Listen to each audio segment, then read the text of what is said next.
Hello class 8th student, this is your practice book. ये आपकी practice book है बेटा। और हमने वर्दे कविता जो इसको पढ़ लिया था, एक्सप्लेन कर दिया था मैंने। और आपको जो क्वेश्चन आंसर मैंने लिखने के लिए बोला था, आई होप सबने फिर इनके आंसर लिख लिए होंगे।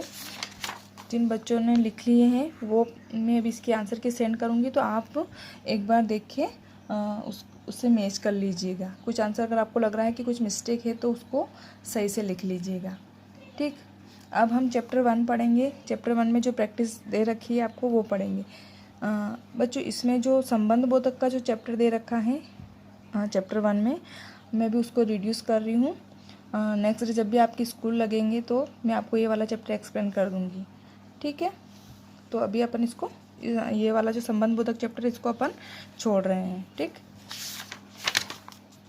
इसके बाद हम मेरी बारी 3 में जो संज्ञा वाला जो चैप्टर है उसकी जो प्रैक्टिस दे रखी है, उसकी जो प्रैक्टिस एक्सरसाइज दे रखी है उसको अपन आप अपनी फेयर कॉपी में फिल कर लीजिएगा।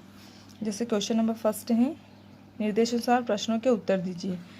क, जब व्यक्तिवाचक संज्ञा किसी विशेष व्यक्ति का बोध न कराकर उस व्यक्ति जैसे गुण या दोष से युक्त सभी व्यक्तियों का बोध कराती हैं तो वह क्या बन जाती हैं?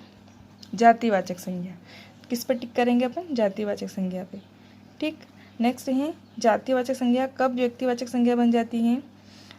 जाति का बोध न कराकर किसी विशेष व्यक्ति का बोध कराती है ना, तब वो क्या बन जाती है? जातिवाचक संज्ञा। जातिवाचक संज्ञा व्यक्तिवाचक संज्ञा बन जाती है।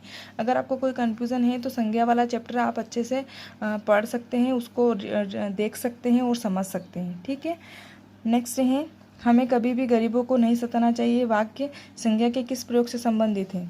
तो ये आ जाएगा विशेषण का जातिवाचक संज्ञा के रूप में, ठीक। नेक्स्ट है, निम्नलिखित शब्दों से भाववाचक संज्ञा बनाइए। तो सज्जन से बनेगी सज्जनता, माता से मातृत्व, स्व से स्वत्व, कुशल से कुशलता, स्वस्थ से स्वास्थ्य, सूझना से सूझ, सिलना से सिलाई और समीप से सामीप्य, ठीक। नेक्स्ट है मेरी बारी 5। निम्नलिखित संज्ञा का अपने वाक्यों में प्रयोग कीजिए। फर्स्ट है कुतुब मीनार। इस भाग में आपके उत्तर सबके अलग अलग भी हो सकते हैं, ज़रूरी नहीं है कि मैंने लिखा है, ये सिर्फ एक एग्जाम्पल है ना। इसके अनुसार आप चाहे तो अपने मन से भी आप लिख सकते हैं, वाक्य प्रयोग कर सकते हैं। जैसे मैंने लिखा है, हम सभी कल कुतुब मीनार देखने जाएंगे। नेक्स्ट है बचपन। तो वैभव बचपन में बहुत नटखट था। ये बचपन, ये वाला जो है वर्ड बीच में आ जाना चाहिए। बगीचा, यह बगीचा बहुत बड़ा और सुंदर है। ये बगीचा। गहराई, इस समुद्र की गहराई को नापना बहुत मुश्किल है। गहराई, ठीक। नेक्स्ट है, निम्नलिखित वाक्यों में भाववाचक संज्ञा का प्रयोग होने से वाक्य अशुद्ध हो गए हैं। भाववाचक संज्ञा को जातिवाचक संज्ञा में बदलकर वाक्य को दोबारा लिखिए। आपको अलग से नहीं लिखना है, इसी में बुक में ही फिल कर लेना है। फर्स्ट वाला है, एक व्यक्ति में इतनी बुराई हो सकती है मैं कभी सोच नहीं सकता, मैं सोच भी नहीं सकता। तो बुराई का क्या बन जाएगा? बुराइयाँ, ठीक। वह तो पर्वतों की ऊंचाई नाप रहा है, तो यहाँ पर क्या बन जाएगा? ऊंचाइयाँ। यदि मन में इच्छा हो तो दूरी कोई मायने नहीं रखती, तो क्या बन जाएगा? दूरियाँ। हम सबकी प्रार्थना बेकार नहीं जाएगी, तो प्रार्थनाएं। आदमी चला जाता है उसकी अच्छाई रह जाती है, तो अच्छाइयाँ, ठीक। उसके बाद में मेरी बारी 7। ये चित्र वर्णन दे रखा है, तो आपको ये चित्र वर्णन सेल्फ करना है, ठीक। आई होप सब बच्चों को चित्र वर्णन करना अच्छे से याद है और सब अच्छे से कर लेंगे। इसमें समुद्र का दृश्य है और समुद्र के आसपास क्या क्या जो एक्टिविटी हो रही है वो आपको लिखना है।